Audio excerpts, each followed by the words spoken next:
Reggae Chat. You get that? So here we are in North London. Reggae Chat is back for the summer session, and my first guest is going to be Agent Sasko, or Sasko. We're going to go inside, we're going to be talking to him, and we're going to see what he's got to say about his brand new album, Hope River, which is doing the business right now. Reggae Chat, here in North London. Reggae Chat. You get that? I want to know, I'm on the sun. Oh, we're winning right now, you say we're winning right now. Me forget that trophy to what me living right now. Cause I'm winning right now, yeah. And I'm chilling right now. Oh, we're winning right now. Our Thanksgiving right now. Cause we're winning right now, yeah. I'm winning. I'm winning. I'm winning. Reggae Chat. You get that? Summer Session 2019, and it's with great pleasure that I bring to you my first guest of the series, the one and only Sasko, at long last. Yeah, man, respect. I can't believe that it's taken me nearly 2 decades to actually catch up with you to have an interview. You serious? This is your first interview? No, Ernie, it couldn't be. We talk all the time. Yeah, we talk on the phone, or if we're in Jamaica, but we've never had a proper interview. Oh man, yeah. Well, you know what? It's long overdue. Yeah. So I'm happy to finally be able to get it done. So the young assassin, first, of course. Tell us a bit about the young assassin. Fresh out of high school, very much in love with music, fascinated with the whole thing. Seeing a studio for the first time at about 16 years old. And after being a fan of the music from as far as I can remember, and having all kind of dreams and what have you. So the young assassin was very much about just exploring music and discovering all the next side of music. Because like I said, being a fan of music and seeing the industry and seeing a studio and seeing all these places where so much greatness take place, King Jammy's, Penthouse Studios, Gargamel Studios, meeting all these people that were and still are, my heroes pretty much. That's a young assassin, yeah. Your first break was it with Spragga Benz? Well, so Spragga was very instrumental in terms of my early journey and Red Square and matter of fact my first few shows in the UK, was with Spragga and Red Square. So Spragga definitely was, like I said, very critical to that part of my development.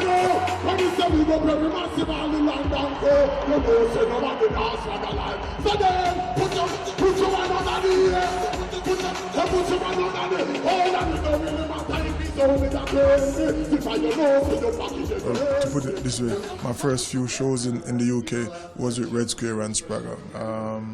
And there's so much that goes on in the early part of our career that you can't, you could never imagine or navigate yourself without some kind of guidance, or put it this way, it would definitely be more difficult. So, having that sort of support and mentorship, was critical. So yeah, enough respect to Spragga. We had a good time last year also on the Notting Hill Carnival stage. That was a good vibes. So yeah, man, the early times, and we still, of course, very much, click same way, and Spragga is featured on this new album, and that again mean a lot to me. Yeah. I mean, you've got an affiliation with the UK. You mentioned the first shows that you've done in the UK, with Spragga Benz, but this is a place that you come and go quite often, regular. Yeah, well, give thanks. I've been, fortunate enough to do a bit of movement with the music, and UK has been one of the places, and we're still, looking very much to,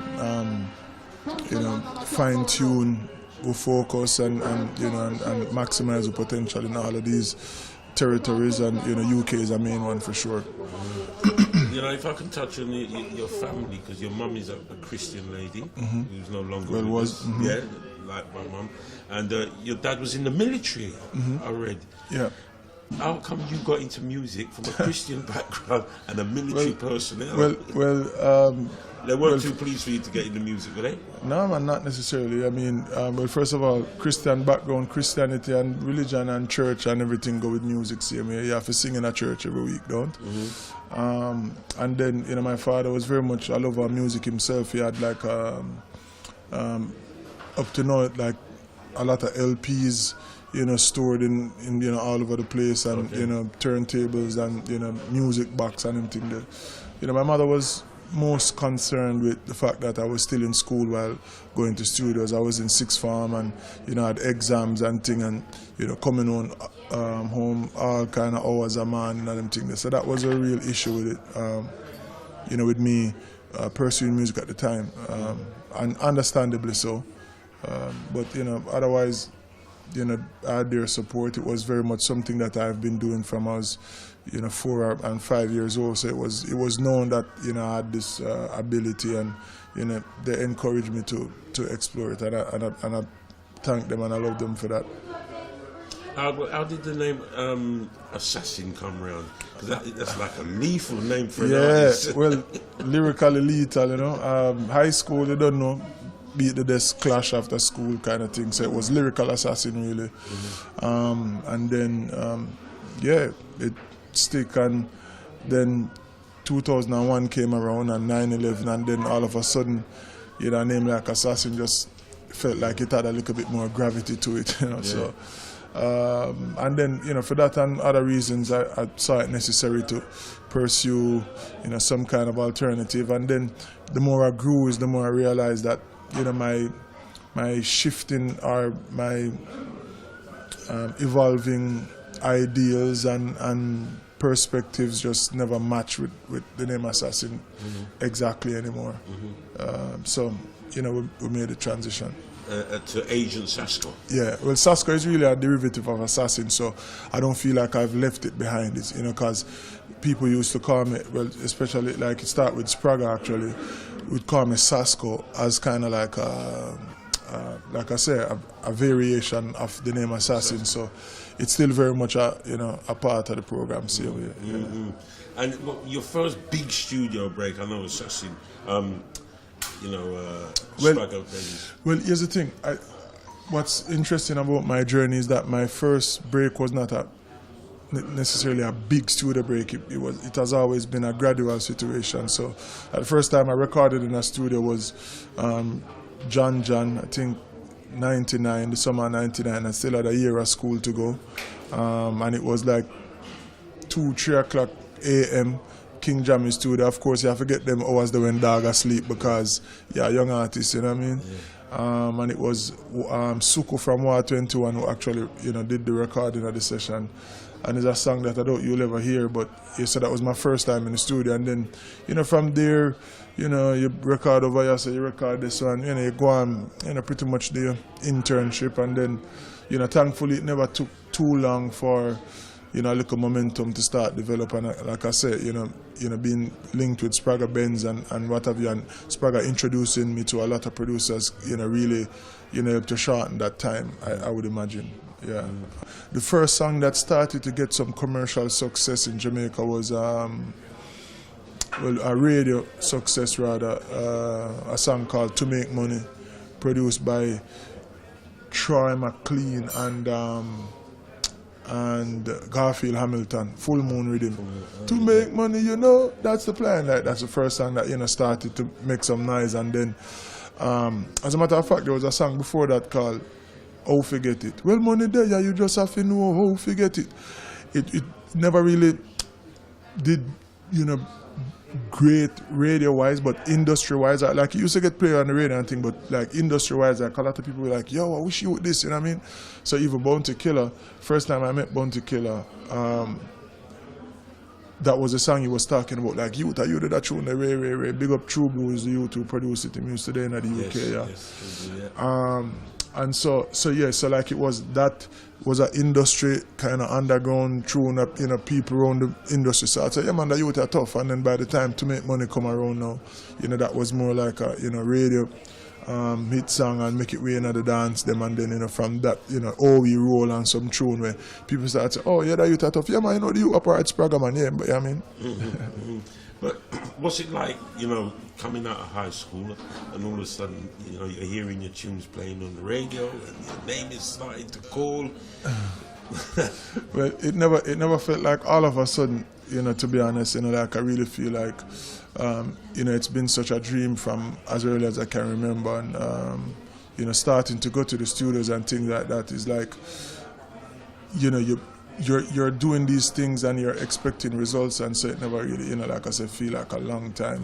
But, you know, it definitely was just nothing that you could imagine it to be when you were imagining it, you know what I mean? I'm not sure if I can explain it. It's just, yeah, I mean, as cliche as it sounds, literally a dream come true, you know. And your first album dropped in what, 2005? Infiltration, VP Records. 2 years after that, Gully Sitting. And then my third album was Theory of Reggaetivity, produced by my own label, and the most recent Hope River. Yeah. Hope River is the Hope River. Hope River. Banks of the Hope. Banks of the Hope is one of the singles. Yeah. So Hope River, produced by my label as well, released last year. Tell us a little bit about Boardhouse. Boardhouse, well, that was the first label I was a part of, myself and my brother, up until 2013, 14. You know, you know, that situation unraveled, and you know, I've since started my own label, which is Diamond Studios. Not sure, you know, I just stepped away from the Boardhouse label itself. I'm not sure what, you know, what's happening with it. No particular reason, it's just time to move on.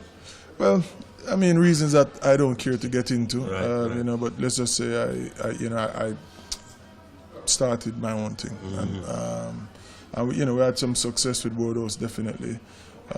Boardhouse, the name, because that's where we grew up, in a Boardhouse over Kentire. We had the Nolinga rhythm, which actually was a look girl rhythm, but Nolinga, you know, was hugely successful, and, you know, people, you know, kind of, yeah. You know, the name, when they made the rhythm, them think about the Nolinga, so yeah. You know, we had a fair amount of success with that, and that was our first juggling, as a matter of fact, and it did some damage, so good vibes. Yeah. So you mentioned growing up in Kentire. What part of Kingston area? So that is what them designated on the map as East Rural St. Andrew. So it's near Papine. So if you think about it, Hope Gardens, Hope River, Hope Gardens, so it's right in that vicinity. You have UWI and UTEC in the same little basin there. So I used to go to Hope Valley Primary, which is like right next to Augustown. So it's, you know, in that area. Because you was a bit of a student when you was at college. You studied business and... Yeah, well, I actually did my post-high school studies by online, because I was already pursuing my career. But I was the kind of student that, you know, I wanted to do well, and I was challenged to do well by my folks. You know, you never feel like you had any choice in the matter. And you know, and then personally, I also, you know, wanted to do well. But, you know, of course, like any other kid, hyperactive and, you know, beat the desk and get trouble and get teacher talking. But I did okay. You did okay. Yeah. So, and you know, I've noticed as well, you know, that even Buju calls you out, you know, and says that you was one to watch. That was... Yeah, so yeah, Buju actually, so John is the first person to record a song with me. Buju is the first person to actually release a record, you know, with my name etched in on side A. Okay. You know, Gargamel Music, and, you know, I forever love him and respect him for that. And also, you know, just, you know, outright mentorship and guidance, you know. You know, I toured with him for quite a while. We were with the same management, with Penthouse for a little bit, and, you know, he definitely took the time out to, you know, teach me things and you know, show me things, and, you know, once again, you know, that's invaluable when you're talking about the kind of icon that Buju is. You know, to be able to learn from that is just immeasurable. And you mentioned Penthouse there as well, Donovan Germain. Yeah. That's kind of a school in itself. Yeah, absolutely. You know, and Germain's approach to management was definitely active development. Like, it wasn't just, you're there for kind of pick up things by the wayside. He would consciously, try to show you and teach you things. Very much a lot of the principles that I operate by today in terms of music-wise and professionally, was forged, while at Penthouse. So, I'll always be thankful for that experience. Yeah. So here we are, 2019, Hope River, the latest album. Yeah. And I must say, I had the pleasure of actually listening to that before it came out. Remember, we spent some time up in Diamond Studio. Yeah, man. Making this album is like nothing I've ever done before. It was recorded at my home studio, and that situation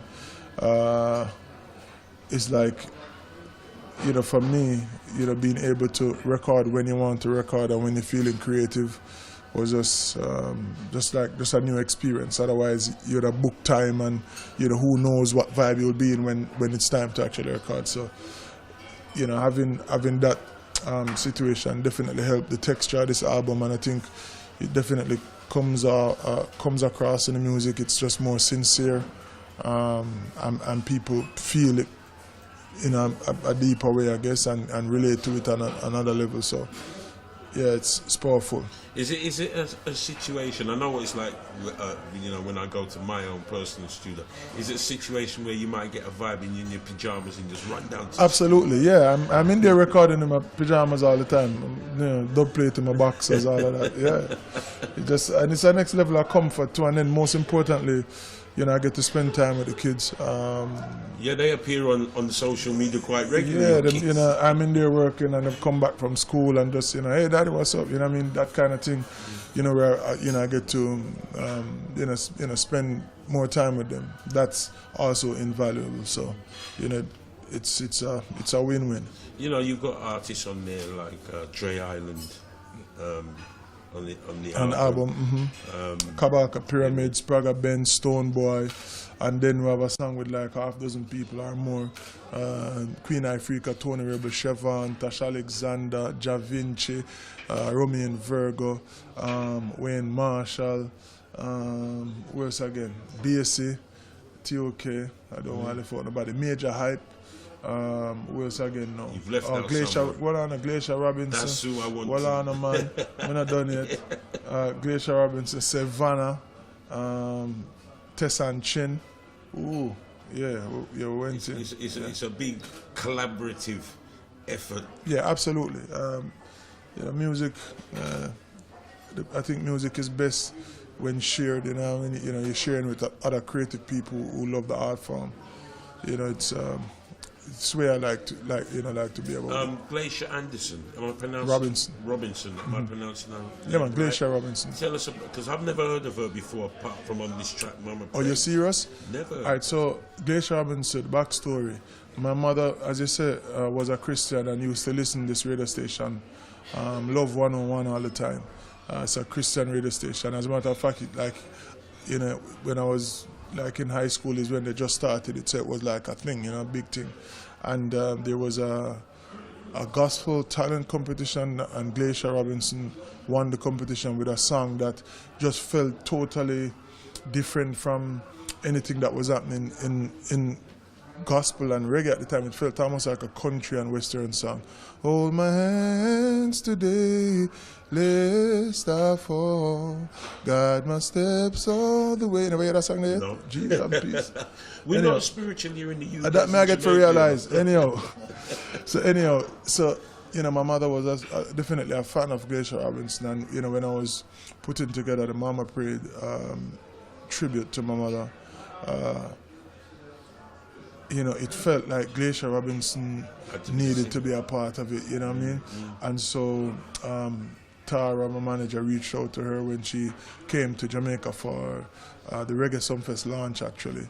And we played like 2 seconds of the song, and she was like, okay, I'll see you tomorrow, and she came by the house and did her bit, and it was it's special. So she's not a Jamaican. Is she a Jamaican? She's Jamaican, but she lives overseas now. Okay. Okay. Yeah, So man. will Do you need to Google Glacier Robinson, man? Yes, I talk about Google her, man. I think up. Okay. Yeah. So you'll be working with her again? Well, absolutely. She as a matter of fact, before I came up, she was in Jamaica. We went to dinner, my wife and I, and she and her husband, and I'm a sister now, and you know I have more work to do for sure. It was a great experience recording this album. I can't. You know, like single out anybody like that. You know what I mean? It was just a real pleasure working with the album. I must big up my brother Chevron though, that he's the one who was working with me in more than just a featured artist capacity, like helping me out with, you know, vocal stuff and melody arrangements and things like that. So big up Chevron. And you know, like I said, outside of that is just, you know, just sharing music, and you know, everybody, nobody was troublesome to get the work done. Let's just say that it was a great experience working with everybody. So how long did the whole project? Oh God, I'm going to do that. I'm going to mention Reggae, Stephen Marley. Oh. Yo. Reggae. Yeah, so like I said, it was great working with everyone. Wow. Just emerging from an absolutely fantastic interview with Agent Sasko about his album Hope River and about his early career. Part 2 will be coming very soon, so make sure you keep it locked to Reggae Chat with the biggest stars and the biggest artists. I'm Daddy Ernie, see you soon. Beyond the privilege and the socially marginalized. Yes. All aboard.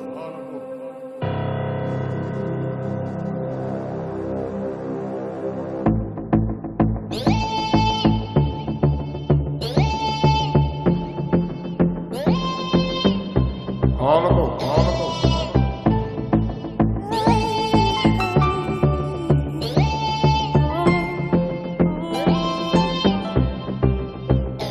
All aboard, it's trained to heal the nation. All aboard, we depart from our frustration. All aboard, mental migration. All aboard with a brand new meditation. All aboard, this train I leave the station. All aboard, and the journey's the destination. All aboard, all generations. All aboard. Reggae chat. You get that?